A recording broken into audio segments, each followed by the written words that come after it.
예, 10시 13분이라고 있는데요. 오늘도 아침은 시장은 좀 조용합니다. 어제도 아침에는 조금 밀리는 것 같고 공방전이다가 또 오후에 장을 올렸는데 오늘 흐름은 어떨지 10시에 시황 해설 IBK 투자증권 영업부 박근영 부장님 함께하겠습니다. 어서 오십시오. 네, 안녕하세요. 시장 보고요. 또 주목할 섹터 보겠습니다. 먼저 주제 보겠습니다. 반도체 얘기를 오늘 좀 또 하죠. 네. 그 주말 사이에 있었던 미국에서의 뭐 자국 우선주의 이런 것 때문에 반도체가 고민이 많습니다. 그래서 이제 기대감, 바닥을 실적이 돌아 나온다는 기대감과 함께 또 현실의 우려들이 있는데요. 반도체 얘기도 하고 섹터 얘기하겠습니다. 먼저 시장 얘기 좀 해주시죠. 미국은 이제 제롬 파월 의장 그 발언 앞두고 좀 혼조세이고 우리는 상대적으로 좀 강한 흐름들인데 어떻게 파악하고 계세요? 뭐 제롬 파월 청문회 의장 뭐 청문회 관련된 네. 발언이 이제 기다리고 있기 때문에 지금 조금 오늘 같은 경우는 경계감이 있는 상황입니다. 최근에 뭐 블러드 총재라든지 뭐 메스터 총재 이런 부분들이 좀 강하게 3월 50bp 인상 관련된 부분들을 언급을 하긴 했지만 전체적으로 지금 페드 쪽에 매파적인 인사가 한 3명, 그러니까 어퓨 이 정도일 것 같아요. 그러다 보니까 전반적으로 아직까지는 조금 더 비둘기파적인, 그러니까 3월에 25bp 정도가 어느 정도 아직은 대세이지 않은가 싶습니다. 뭐 확률적으로 50bp 인상 가능성이 조금 높아지고는 있지만 웬만한 지표가 엄청나게 뭐 서프라이즈하게 뭐 그 물가 관련된 부분들을 건드릴 만한 지표가 엄청난 지표가 나오지 않고서는 한두 달 정도의 지표만 가지고 50bp를 올리기에는 3월 달에 좀 그러기에는 조금 부담스럽다 볼 수 있는 상황이고, 실제 블러드 총재 같은 경우도 굉장히 매파적인 인사입니다만 현재 최근에 최종 금리가 5.25 정도에서 5.5 정도까지로 이야기를 그대로 유지를 했기 때문에 아마 3월 달에 50bp 인상 관련된 부분들 주장을 했음에도 불구하고 기존에 금리 관련된 터미널 레이트가 변하지 않았다는 점은 크게 문제가 없어 보이고, 현재 지금 시장에서 페드와치에서 보는 전반적인 그 최종 금리 수준이 5.5 이상으로 지금 나타나고 있습니다. 그런데 아직까지도 점도표 입장에서는 아마 5에서 5.25 정도까지 점도표가 나와 있기 때문에 어떻게 보면 시장이 이번에 충격적인 지표가 나오면서 아마 점도표가 한 번 더 우상향 그림지는 이 부분까지 페드워치가 어느 정도 반영을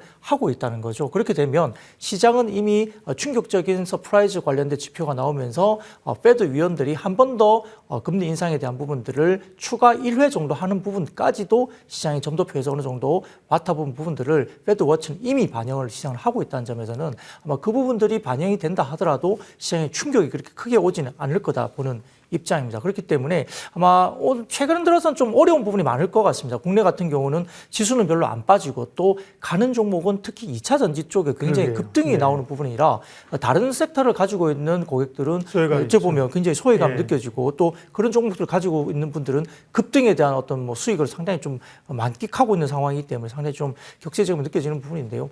그럼에도 불구하고 이제 시장은 결국 이제 오늘 같이 2차 전지가 조금 쉬어갈 때 그럼 어디로 이제 돈들이 갈 것인가에 대한 부분들에 대해서 좀 지켜보는 입장이 되지 않을까 싶고요. 전반적인 흐름에서는 시장이 이번에 3월 달에 만약에 조정이 조금 나온다 하더라도 그 이후의 시장을 바라보면서 오히려 이제 매수를 좀 들어갈 수 있는 기회로 잡는 어떤 그런 조정이 아닐까 판단하고 있습니다. 예, 지금 시장 흐름부터 체크를 해봤습니다. 전략 얘기는 앞에 많이 하니까 뒤에 준비해 오신 걸 못하더라고요. 아무거나 시간 있으면 좀 가겠고 일단 섹터 얘기하겠습니다. 이번 주 저희가 이제 좀 분석해봐야 될 섹터로 주제에서 반도체 얘기를 드렸습니다. 네. 그리고 반도체는 말씀드린 것처럼 업황에 대한 턴어라운드의 기대감, 거기다가 이제 미국의 정책, 게다가 이제 또 일본하고 한일 관계 개선 이런 건 어쨌든 또 소부장 쪽에도 좀 영향력을 줄 수 있고요. 반도체 어떻게 봐야 될까요? 사실 이제 반도체법이라고 해서 이제 미국이 이야기했던 뭐 지원금 관련된 이슈가 어떻게 보면 약간 좀 애매합니다. 왜냐하면 지원금을 준다는 명목이 있지만 거기에 세부 사항을 보면 두 가지 우려가 있죠. 첫 번째로는 전반적인 그 반도체 투자사에 대한 어떤 내부 정보 공개라는 부분이 있어요. 그러다 보니까 반도체는 특히나 이제 기술 유출이 굉장히 민감한 산업인데 이 부분들을 미국에 대한 어떤 보조금에 대한 조건을 충족시키려면 아마 삼성전자나 하이닉스 공이 지금 내부적인 기술과 관련된 부분을 일부 오픈해야 되는 부분이 있습니다. 그러다 보니까 이 반도체법에 따르면 어떤 공개 관련된 이 이슈가 상당히 좀 논란이 될 가능성이 높기 때문에 이것도 굉장히 어려운 국면이고요. 두 번째로는 다소 조금은 정상적으로 지금 중국이라고 명확하게 표기는 하지 않았습니다만 우려 대상국 이런 식으로 표현이 되면서 약간 중국을 겨냥한 모습이 보이면서 그 나라에 10년 정도의 추가적인 R&D나 투자가 되면 안 된다라고 공시되어 있습니다. 그러다 보니까 결국 중국 쪽에 팹을 많이 갖고 있는 삼성전자나 하이닉스가 10년 동안 중국의 공장에 전혀 추가적인 투자를 못 한다고 그러면 아마 뭐 업그레이드나 이런 부분들을 상당히 하기가 좀 어렵겠죠. 그러면 상당히 좀 고민스러울 수밖에 없죠. 중국을 엑시트 하자니 너무나 힘들고 다른 쪽에 또 투자를 가자니 이것도 돈이 너무 많이 드는 상황이기 때문에 굉장히 딜레마에 빠져 있는 모습이 분명히 있습니다. 반도체법에 따른 논란 때문에 주가들이 좀 빠졌었는데 전일 같은 경우는 약간 반등이 튀어나오는 부분인데요. 사실은 고객사들의 재고라든지 이런 부분들이 상당히 높고요. 반도체 업계의 지금 재고 수준이 200% 중반 정도까지 좀 올라와 있어서 상당히 재고 수준이 높게 올라와 있는 상황이고 가격적인 부분에서도 당초 예상치보다 훨씬 더 가이던스를 하회하면서 가격이 1분기에도 조금 더 밀릴 것으로 보입니다. 전제 조건은 결국은 수요의 회복과 공급의 축소인데 수요 회복 같은 경우는 아마 5월 이후 2분기 말 정도부터 조금 올라오지 않을까 싶은데요. 서버용 관련된 DDR5 사파이어 래피즈가 5월 달부터 본격 출하기 때문에 아마 서버 수요 회복은 아마 정상적으로는 3분기 정도부터 되지 않을까 싶습니다. 그래서 5월 말 3분기 정도 회복 구간 진입할 가능성이 높고요.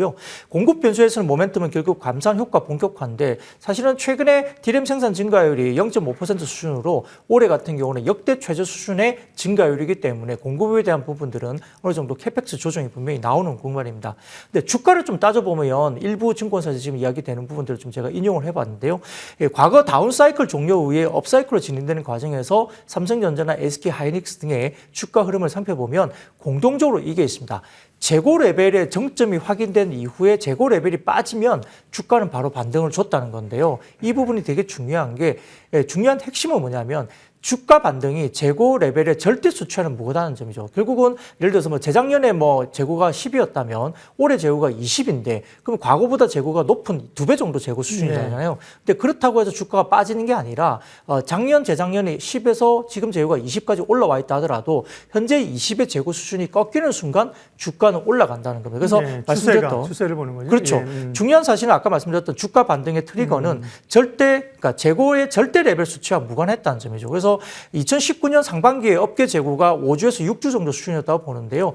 2016년 같은 경우는 그 2배 수준 정도밖에 이제 안 되는 거죠. 2분의 1 정도 수준이었어요. 그러니까 2016년도가 있었다면 19년도는 업계 재고가 16년 대비 2배 정도 수준의 재고 수준인데 반도체 업종의 주가가 재고 레벨의 정상화와 무관하게 정점 확인 이후에 바로 반등을 줬다는 겁니다. 그래서 시장은 재고 자체의 총량보다는 재고가 감소하기 시작한다는 방향성에 무게를 두고 주가가 움직였다는 부분들에 방점을 두고 있죠. 근데 궁금한 거는요. 저기 보면 차트에서 보면 재고가 이제 이렇게 마지막 끝에 보면 계단식으로 줄어드는 걸로 나오지 않습니까? 저게 올해 줄어들 걸로 어느 정도 예측하는 게 포함된 거니까 지금까지 줄어든 게 확인된 건가요? 지금 1분기 정도의 재고가 약간 꺾이고 있던 부분이 약간 보이고요. 4분기부터 지나서 1분기 정도에 약간은 재고 수준이 다운 사이클로 약간 들어가는 모습을 보이고 있는 상황이죠. 거기다가 이제 그걸 좀 더 제가 추가적인 질의를 한다면 결국은 올해 글로벌 디램 생산 증가율이 0.5% 수준으로 역대 최저 수준이기 때문에 공급에 대한 이슈는 거의 뭐 굉장히 줄어들어 있다 볼 수 있겠죠. 근데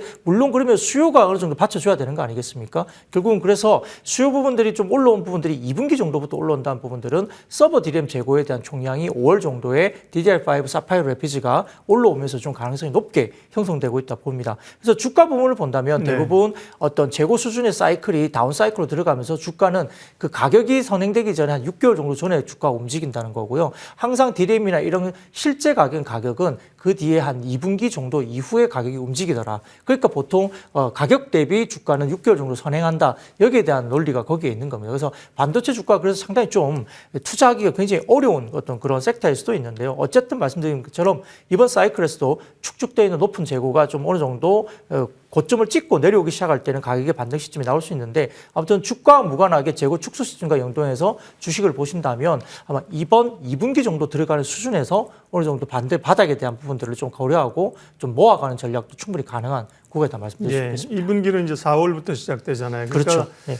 삼성전자나 하이닉스나 소부장이나 이런 반도체에 대한 시각은 그럼 개인적인 시각은 중립 이상 부분적으로 매수하면서 바로는 아니지만 그런 분할 매수 전략 이런 것쯤 되겠네요. 네, 조정시 네. 분할 매수는 충분히 가능할 것 같고요. 지금 현재 인텔이라든지 다른 쪽의 사파이어 레피지가 어쨌든 네. 5월 달에 대량 양산이 들어간다 하고 조금 달 앞당겨지는 부분들은 AI 자체보다는 이 AI 시장이 지금 인공지능 현상이 나타나면서 네. HBM 같은 고단화 메모리가 상당히 좀 앞당겨지고 그다음에 공격적인 수요가 지금 생기고 있고 또 캐펙스도 그쪽에서 늘어나고 있고 엔비디아의 이번에 컨퍼런스 콜을 보면 1분기에 상당히 좋았다. AI 관련해서 서버 관련된 쪽이 상당히 좋았고 네. 이 고단화 관련된 부분에서 조금은 2분기부터는 공격적으로 좀 더 점진적으로 상당히 좋아질 것을 본다라고 아주 적극적으로 이야기를 했거든요. 그러다 보니까 그 시장이 AI 시장이 좀 앞당겨주는 메모리 시장이 좀 있다는 점에서는 2분기 정도부터는 예, 재고 사이클이 좀 다운 사이클로 간다 볼 수 있겠습니다. 알겠습니다.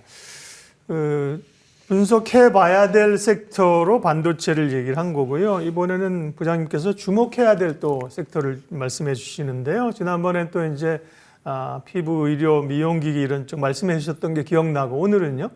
네, 오늘은 만약에 2차 전지가 조금 쉬어가는 구간이라면 예. 최근에 이제 2차 전지가 물론 오늘은 포스코 케미칼도 급등하면서 올라가고 있고 에코프로 BM이나 뭐 LNF 네. 같은 종류는 조금 최근에 네. 급등 이후에 조금 2차 전지 쉬어가는 내에서의 종목이죠. 에너지 순환이 아직은 되고 간단하죠, 있죠. 빠르죠. 맞습니다. 예, 뭐 예. 포스코 케미칼이 워낙 좀 쉬었고요. 다른 에코프로 그룹이 급등할 때 네. 먼저 급등세를 줬고 굉장히 횡보하거나 박스권에 좀 쉬고 있다가 오늘 또 다시 고가를 찍고 이제 돌파하는 구간이 보이고 있고 예를 들어서 뭐 LG 화학이라든지 그다음에 포스코 케미칼 같은 포스코 홀딩스 같은 약간 리튬 사업과 관련된 쪽도 오늘 주가가 좀 움직이긴 합니다. 예. 그래서 2차 전지 내에서도 약간 못 갔던 섹터가 다시 올라가면서 수급이 좀 쌓이긴 한데 아무튼 만약에 2차 전지가 뭐 최근에 단기 급등 때문에 좀 쉬어가거나 조정 국면에 좀 접어든다 했을 때 그다음 바통이 어디냐고 봤을 때 사실은 헬스케어라든지 헬스케어에 대한 전체적인 시가총액 비중이 상당히 떨어져 있는 빈집이라는 점에서 헬스케어 좀 뭐 오늘 한미라든지 셀트리온 같은 경우 최근에 조금 들썩 있는 예. 것 같고요. 최근에 좀 빠져 있는 삼성바이오도 마찬가지고. 근데 그 외에 또 본다면 제가 개인적으로는 IT 부품이 아닐까 네. 생각이 들거든요. 그래서 지금 최근에 삼성전자의 갤럭시 S23 초기 판매 분위기가 경기 둔화에 대한 수요 부진 대비 상당히 좀 양호하다고 이야기가 나오고 있습니다. 더군다나 프리미엄 폰인 울트라 모델의 판매 비중이 거의 60% 가까이로 추정이 됩니다. 이게 왜 중요하냐면 전체 모델에 대한 판매량이 좀 준다 하더라도 고가 라인업이 많이 팔리면 매출액이나 이익단이 회사에 굉장히 높게 형성될 수밖에 없는 상황이고요. 또 소비자 같은 경우도 고가 모델을 상당히 좀 선호하고 있는 걸로 판단될 수 있습니다. 갤럭시 S23 판매량이 작년 갤럭시 S22 연간 2,380만 대를 상회한 한 2,600만 대에서 2,700만 대까지로 예상이 되고 있는 상황이고요. 특히 2억 화소 카메라를 적용한 울트라 모델 판매 증가 때문에 여기에서 핵심은 카메라 모듈 쪽과 MLCC 쪽에서 삼성전기라든지 손뚫림 보정 부품, OIS에서 MC넥스나 자화전자 같은 종목들에 대해서 매출이 추가적으로 상당히 반등을 줄 가능성이 높다고 봅니다. 특히 이제 최근에 그 무겁던 삼성전기 주가가 15만 원 선을 돌파하면서 다소 좀 바닥권에서 꽤 올라오는 모습이 보이고 있습니다. 특히 이제 MLCC 같은 경우는 지난 12월 정도부터 역대급 재고가 어느 정도 소진이 되면서 MLCC도 12월부터 약간 재고가 꺾이는 부분이 보였고요. 그다음에 특히 스마트폰용 MLCC뿐만 아니라 최근에 주목받고 있는 것은 테슬라가 또 견인하고 있는 차량용 MLCC입니다. 예. 여기에 대한 수요가 워낙 폭발하고 있기 때문에 차량용 MLCC를 또 하고 있는 종목들 예를 들어서 아모텍이라든지 그다음에 뭐 사막 콘덴서 이런 관련된 MLCC 관련 종목들이